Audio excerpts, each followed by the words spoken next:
magandang araw mga boss. Ngayon, meron tayong unit Bungo Mazda ni siya mga boss. Ngayon, ang tirada natin ngayon mga boss, mag-sit up tayo ng timing mga boss. At saka palitan lang natin ang wheel seal din. Ganito lang pala ang pagpalit ng wheel seal mga boss. Ang dali lang. Ito na ang timing mga boss. Ito ang iyang injection pump. Timing niya mga boss. May gatla dyan sa likod ng timing plate. Yan sa camshaft mga boss. Yan. Simple lang ang timing nitong Bungo Mazda mga boss. At saka crankshaft mga boss. Mayroong bitak dyan at saka mayroong guhit dyan.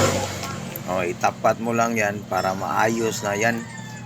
Ganyan lang kadali mga boss.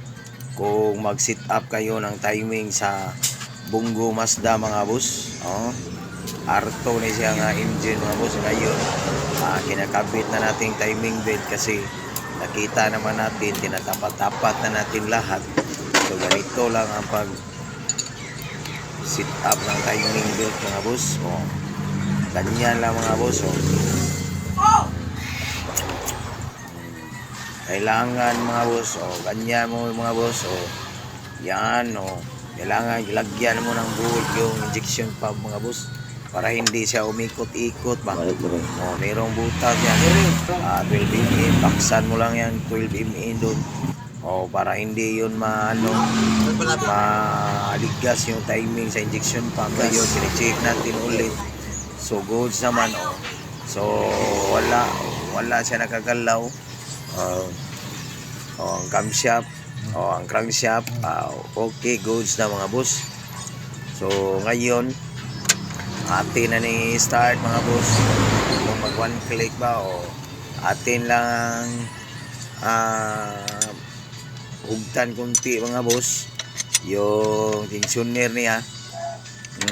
Yung sakto-sakto lang pagkahugot sa timing belt. Mayroong play-play gamay. Kunti ba. Ganyan mga boss.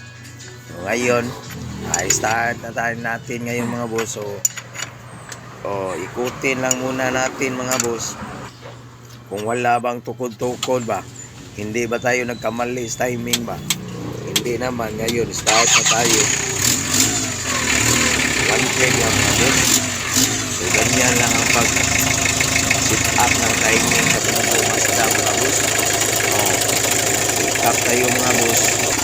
Pagkatapos nyo magkabit ng timing belt, kailangan ikutin nyo.